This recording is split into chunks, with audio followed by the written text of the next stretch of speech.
Hey there, welcome to Cinematic Cut, the place for deep, detailed, and different film reviews. In our very first video, we're diving into one of Marvel's biggest movie of 2025, Fantastic Four, the return of Marvel's first family to the biggest screen.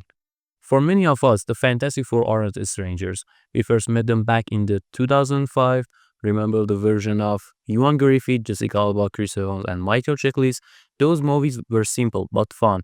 They were how a lot of us got introduced to this team and their powers. Then came the 2015 version, and yeah, we know it was garbage. Now in 2025, Marvel's back with a fresh take, directed by Matt Shakman. Before we dive into the story, let me just say, Fantastic Four is a visual treat. It's part summer blockbuster, part emotional family drama. The film has plenty of enjoyable moments, but also some flaws that hold it back from being truly fantastic. Oh, and yes, Galactus is here. The cast is fantastic. The core four don't just act, they feel like a real family, which is exactly what this franchise needs. Pedro Pascal plays Ridley Charles, Mr. Fantastic, and he really nails the responsibility, anxiety, and fear of failure, both as a father and a team leader.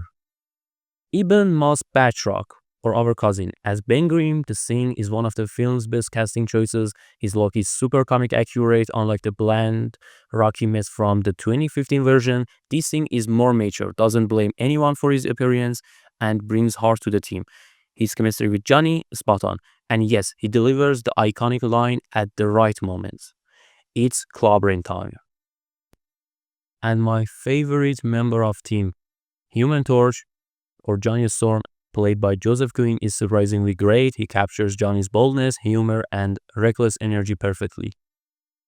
Vanessa Kirby as Sue Storm might just be the best performance in the movie. She's a strong, believable, and absolutely shines in the emotional scenes. The standout moment, that intense sequence where she's giving birth in the middle of a black hole while fleeing from Silver Surfer, emotional, tense, and unforgettable. And Vanessa's display of maternal feelings in the film is very emotional, whether it's her cries for the birth of her child or her standing in front of Galactus. I will not sacrifice my child for this world. All in all, the chemistry between these four is amazing. They're not just superheroes, they're a true family. The movie opens with a late night talk show, a fun, fast-paced intro that also gives us a quick recap of their origin. A smart move, the film skips the tired origin story formula. Pretty soon we find out Sue Storm is pregnant, a twist that adds a personal, emotional layer to the plot. Reed's reaction, a mix of joy, fear, and responsibility, feels very grounded. Then Silver Surfer shows up. Her arrival is one of the most visually stunning scenes in the film, a sleek design, dramatic lighting, haunting music, and an overall ominous vibe. She brings a warning. Galactus is coming. Her dialogue is epic and heavy. I herald his beginning. I herald your end. I herald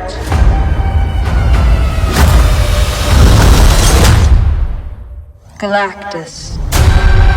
What is that? Get us out of here, Ben! Hold on! And then we met Galactus, massive, incomprehensible, cosmic, and terrifying. But his threat isn't just destroying Earth. He makes a deal. If they hand over Sue's unborn child, Franklin, he'll spur the planet. Franklin's powers, he claims, can suppress his hunger to devour galaxies. The way Galactus describes Franklin is so powerful. It makes the unborn baby feel like the most important character in the movie. The team escapes from Silver Surfer and returns to Earth, trying to find a way to fight back. That's when the story enters a real moral dilemma. Do you sacrifice the baby to save the world, or do you risk everything to protect your own? This movie is visually stunning, easily one of the best looking films in Marvel's. The VFX, character designs, and music blend together beautifully, and some scenes are just burned into your memory. But the visual peak of the film is Galactus' entrance, a cosmic giant with glowing purple eyes, overwhelming scale, and a voice that literally shakes the scene. In 2025, seeing Galactus, a character we only imagined from comic panels, brought to life with this level of scale and style is just breathtaking. The golden sequence of the film, the escape from Galactus, and the birth of Franklin, all while being sucked into a black hole. It's an incredible blend of tension, emotion, and dazzling effects. Franklin's birth at the end of the scene is one of the movie's most memorable moments. The original plan is to banish Galactus into another dimension, but Silver Surfer destroys most of the tech. When Johnny decodes the messages, he realizes the Surfer is only helping Galactus to save her own planet. And that transformation scene, the one where she becomes the Surfer, is visually gorgeous. The final showdown with Galactus hits hard both emotionally and visually. Sue risking her life to protect Franklin is the film's emotional climax, and the team does everything they can to save the baby. And yeah, seeing Galactus in all his towering, deep-voiced glory, absolutely thrilling. Music by Michael Giacchino is the heartbeat of these scenes. His Fantastic Four theme really sticks with you. Major shout out to the VFX team and to director Matt Shackman. He gets these characters and his vision feels like a full tribute to Jack Kirby. Honestly, James Gunn should just call him up and hand over the New Gods project right now. The script isn't soulless or bad, but it's not fully developed either. The fast-paced editing definitely hurts the storytelling. The pregnancy and Galactus trait could have been a strong emotional core. They're explored, sure, but the movie moves so fast. Those ideas never really deepen. Let's be clear. It's the performances that make these characters stand out, not the writing. Each of them has scenes, but the film never paused long enough to let those moments breathe.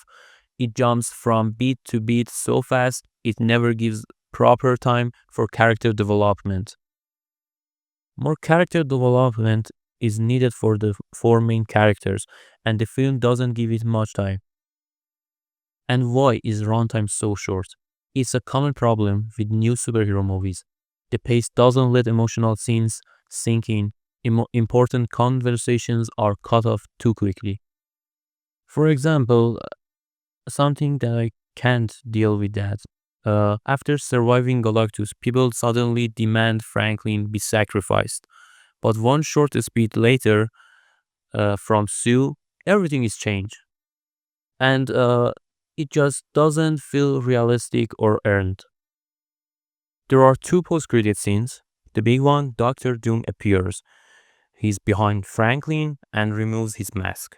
Based on what we saw in Thunderbolt's post-credit scenes, it looked like Doom plans to kidnap Franklin, and then Fantastic Four uh, travel from Universe 828 into Earth 616 to find some teammate to fight with Doctor Doom. Overall, Fantastic Four is an enjoyable ride.